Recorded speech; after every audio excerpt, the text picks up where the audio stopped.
Bonjour tout le monde, je suis Firaliel et bienvenue sur mon canapé.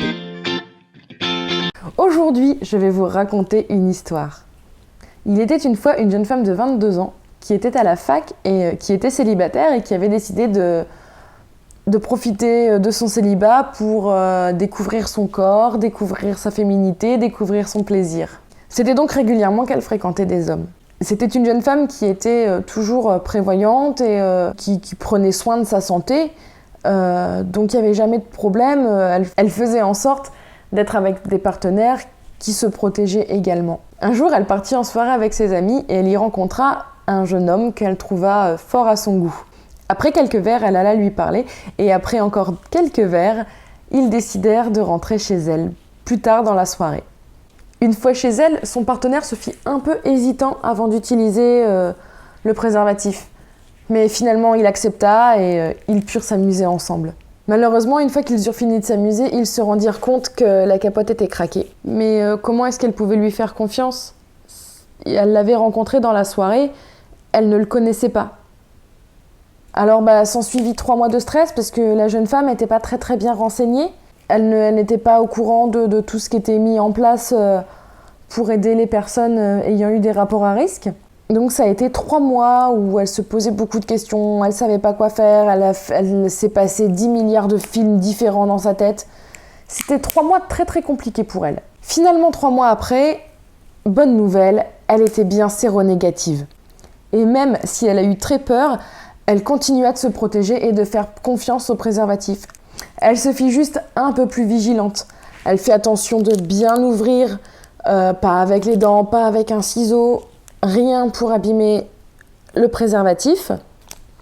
Elle fit également attention de bien pincer le bout avant de le dérouler. Puis, elle découvrit le préservatif interne. Je vous insère des images, j'ai pas pu en avoir. Le préservatif interne, pour elle, ce fut alors une révolution.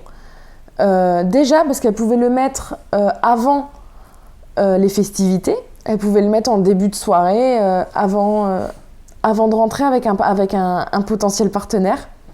Si jamais elle rencontrait un partenaire qui ne voulait pas mettre de préservatif externe, de toute façon, on ne met pas de préservatif. Elle en avait un, il n'y avait pas de problème. Les propriétaires de pénis trouvent parfois qu'ils sont un peu comprimés dans le préservatif. Alors déjà, il faut savoir qu'il y a une marque de préservatif qui s'appelle My Size, et qui est presque du préservatif sur mesure. Je vous mettrai un lien en description. Et donc ensuite, pour le préservatif interne, celui-ci se colle aux parois du vagin. Et donc, il n'y a pas de problème pour le propriétaire du pénis. Sans devenir non plus complètement parano, pour tout ce qui était pénétration avec des doigts, il suffit simplement de les mettre dans un préservatif, un autre évidemment, et donc on peut s'amuser. Sinon, si vous avez, il y a les gants type gants chirurgicaux qui font aussi parfaitement l'affaire, avec un peu de lubrifiant bien évidemment. Pour ce qui était des rapports bucco-génitaux, quand c'était elle qui pratiquait une fellation, elle mettait un préservatif sur le pénis. C'est moins agréable, c'est sûr, que faire une fellation sans, mais pour la protection, il n'y a rien de mieux.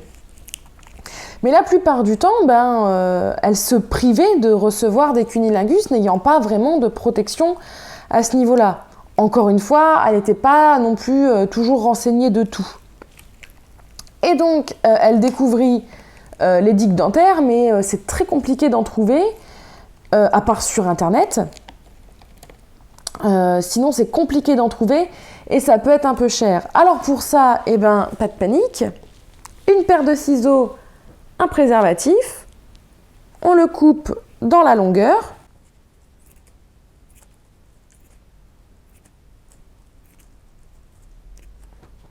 Et cela vous fait donc un carré de latex de la même manière qu'une digue dentaire. Et donc, on peut faire des cunnis sans problème. On plaque ça sur le ou la propriétaire d'une vulve.